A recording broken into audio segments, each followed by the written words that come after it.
Did you find who stole my computer files? I'm sorry, Dr. Ramsdale, but we've had our hands full in an accident that happened in your lab today.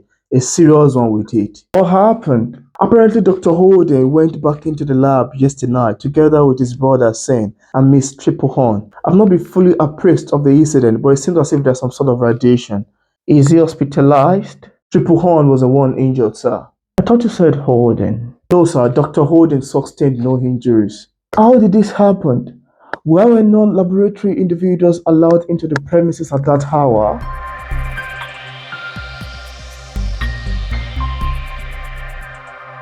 Hello, my fellow bookish friends. Welcome back again to my YouTube channel and to the review of Flashblind by Paul Bernstein, MD.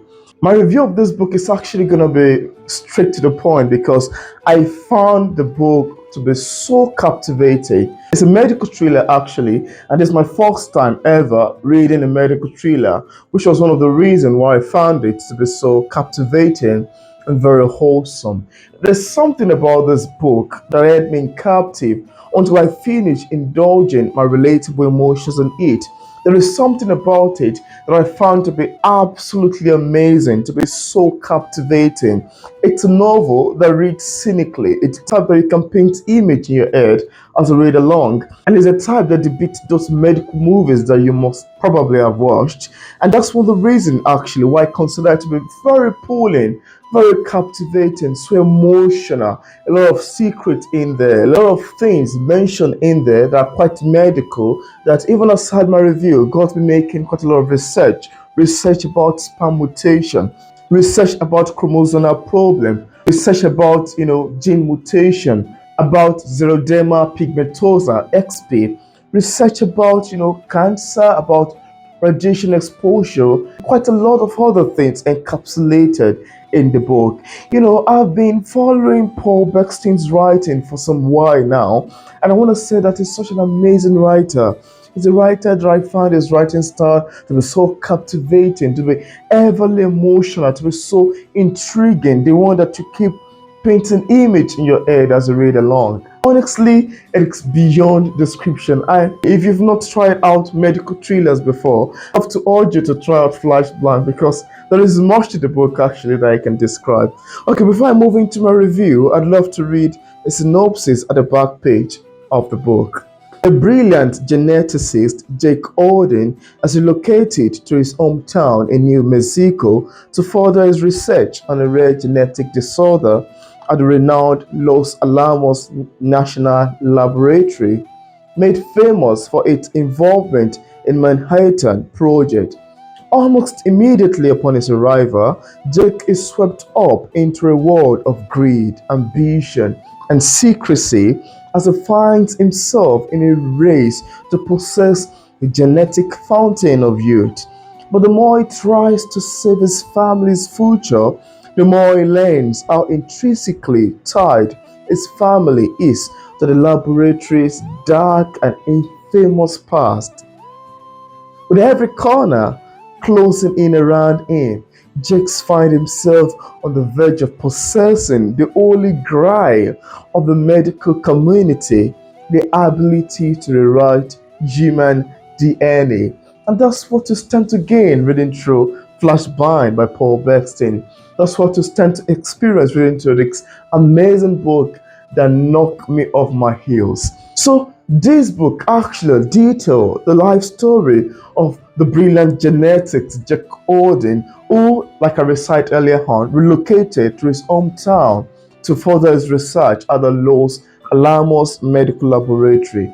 Jake happened to be the son of Sam Auden, who also happens to have once worked at the Los Alamos National Laboratory. But back then in 1968, there's a terrible occurrence that happened in the lab that eventually led to the death of Sam Auden, who happens to be Jake's father. And back then, Jake was so young. While working in this particular lab, Jake was also contacted by another man whose dad happens to own one of the biggest laboratory also in the United States, and that was Edward Copeland. First of all, why Jake got to Los Alamos Medical Laboratory, he was quite excited to work here because they have the biggest research so far in the history in America, and they have the biggest equipment, they have everything in their own disposal.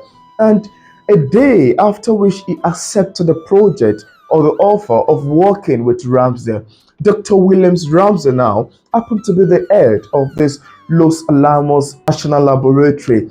Even though it's a government-funded laboratory, there are a lot of secrets embedded in it that I'd love to talk about later on as my review proceeds. So after accepting this offer, he was later contacted by Edward Copeland that he would love him to work in his laboratory, offering him, I think, $500,000 as monthly salary, and aside that, some amazing nice stuff to gain. But Jake couldn't accept the offer because he already signed up working at the Los Alamos National Laboratory under Dr. Ramsdale. While the whole signature of the thing was going on, Jake grew suspicious by the first time when Ramsdale told him that, whatsoever research or experiment you get to perform would have to stay within this laboratory. You're not allowed to publish it publicly, and you would have to report all of your findings to Dr. Wessler. I, Jake, find this very a bit suspicious. It was like, okay, no problem. But the day he started working, things began to go airy, and he began to realize that something is fishy about this particular laboratory that want him to publish his finding publicly, and that he would have to keep reporting to Dr. Wexler, who would later report to Dr. Ramsey. And again, that nothing can be taken out of the laboratory. Whatever finding you have will have to stay within the lab. Nothing goes into public except Ramsey approves it. So apart from this, Jake and his brothers went to collect some bat, and it was very hard for them to get that. So eventually, when he got the bat into the lab, because he was trying to perform gene sequence, I think, on the bat, he realized that the bat had disappeared. And even before the bat disappeared, someone broke into his laboratory and stole his hard drive. So from here, I begin to realize that something is fishy. That some people, at least someone at least, don't want him to perform his research. Someone is of the aim to sabotage his plan here. And from there, he began to grow suspicious and trying to, mind his very move, and of course, be more careful.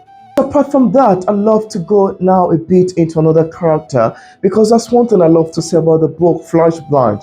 It has quite a lot of amazing characters that make the book read quite interestingly. Now I'd love to move into the twin, which happens to be Sam Odin's twins. Now we have Sam Odin and we have Michael Odin, and Jake Odin is the elder brother of these twins. These twins have been exposed to radiation, I think, when their mother was pregnant. This actually led to Sam having xeroderma pigmentosa, that's XP, and all the other way around, his twin brother Michael seemed not to be unaffected by any sort of radiation at all. And this makes everything to be quite mysterious that Jake was on the height of finding out, of discovering what exactly is wrong, especially with their family history. So from here, Jake began to find interest in finding more about the death of his father back then in Los Alamos National Lab. He began to seek for research dating back to 1968, which happens to be the year that his father, Sam, died in the lab. Here, Jake began to find out information about the Energy Commission of the 1968, and he was able to steal from Ramsdale office about this. The file that Jake stole got him captivated. He was surprised by the level of information contained in it, and the level of secret got him to be much more captivated and gave him the more courage to find out more and more about these things, and to know the many secrets that Dr. Ramsdale Williams have been doing so far to not only his family members, but to other people in that community, but to other residents of Los Alamos who have been just like a laboratory rat in the end of Quail Ramsdale. This part actually read very interestingly, and I was so captivated by Paul's writing style here. So as time goes on, Jakes begin to uncover and find out that Ramsdale has been performing radiation experiment on his patient without their consent for many years ago. And again, he found out a tissue specimen had been removed from his father's brain and lungs, of course, without his mother's consent.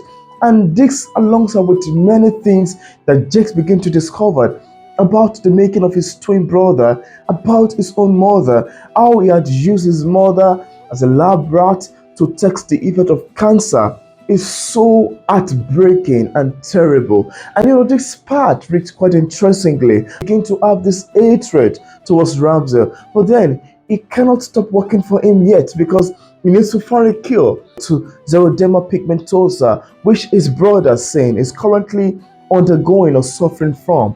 And as such, he had to gather all enough evidence in order to present to the government that Ramsdale has been not so much like a physician. He has been a terrible scientist who have been playing with people's and his patients' life. Now, while the whole finding is currently going on, there comes another character, Edward Copeland, who I consider to be very greedy and quite silly. Edward Copeland also have plans in sequencing the XP gene because whoever actually find a cure for this particular disorder will be awarded millions and billions of dollars. And as such, he came up with a fake idea. He sent someone to steal, Jake's file, hard drive, and from there he was able to present a wrong Jake was working on, which happens to be that of a bat. Then he was like, yeah, we find it and we're gonna win. So as time goes on, Edward began to make attempts in presenting this particular sequence to the government, while his other physician, Selkirk, was not so much in support of it. While Edward began to present these offers, this sequence to the public, his stock began to go high in percentage.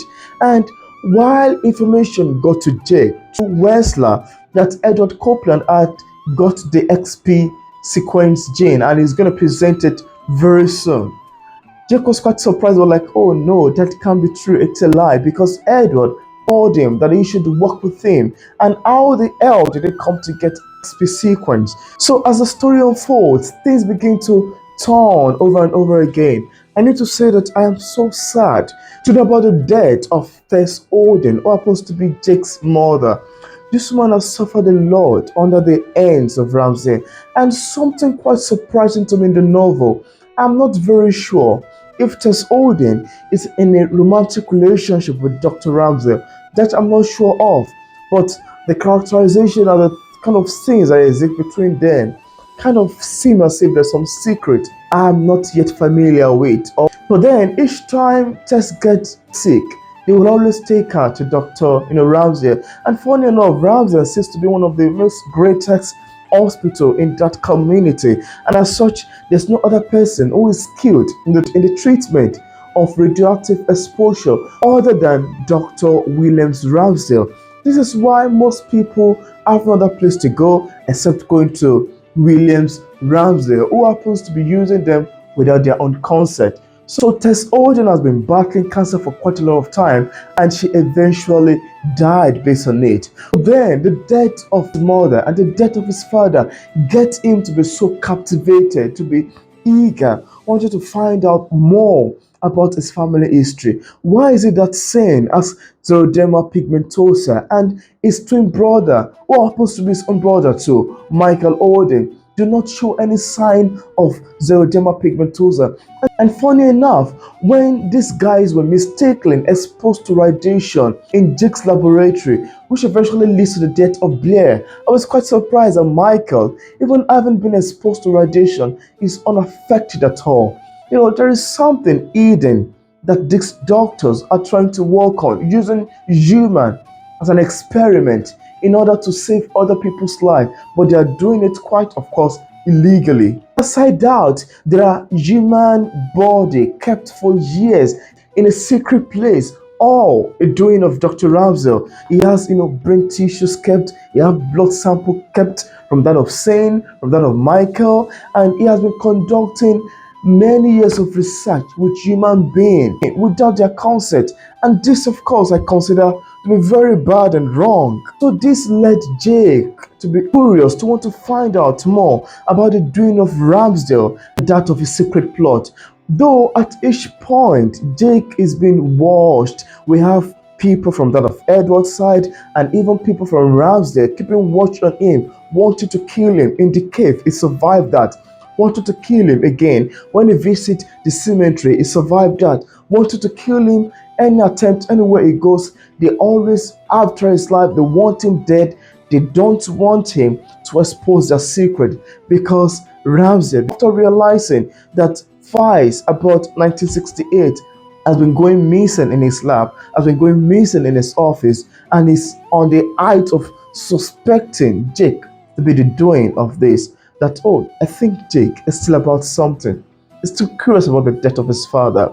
Is unrelenting. I wouldn't love to give much away in my attempt to keep this review spoiler free, and as such, I would resist from revealing more. But then, this book is such an amazing one that I can go on and on and on talking about without having to stop. But just to avoid spoilers, I would love to stop here. But then, I would want you to find out if Jake survived his finding, if he was able to survive the brutal approach of that of Edward and that of Ramsdale to kill him, and if he was able to survive finishing sequencing the XP xeroderma pigmentosa gene, which he had planned presenting in the conference. Was he able to present this, or was he outsmarted by Edward or Ramsdale? I would want you to find out all this point, and again, I would want you to find out if Sane eventually survived his health condition and what becomes of Michael's lot. A lot of things in here actually.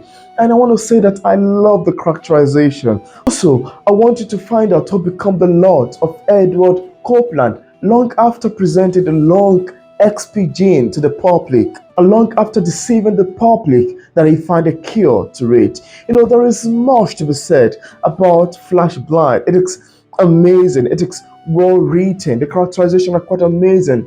Sane happens to be my most admirable character because it's quite funny, very comical, and is unaffected, unbothered by his medical condition, which is actually a trait that I find very amazing about him. To talk about a character that I hate so much, that would have to be Strap. That guy is unrelenting. I really wish he died when the cave collapsed over there.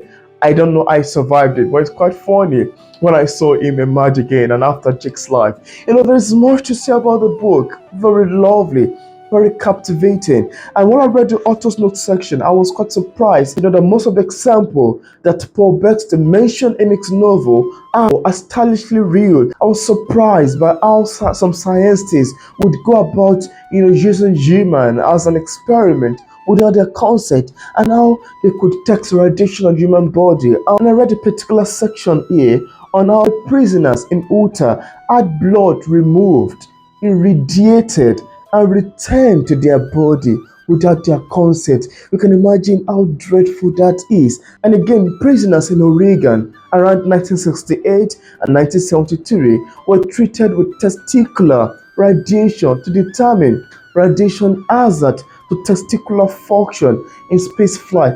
Oh my God, that is quite terrible and quite disgusting. Then again, Harvard Medical School administered radioactive iodine to 70 mentally retarded children to test a proposed countermeasure to nuclear fallout. Wetham State School, 1961.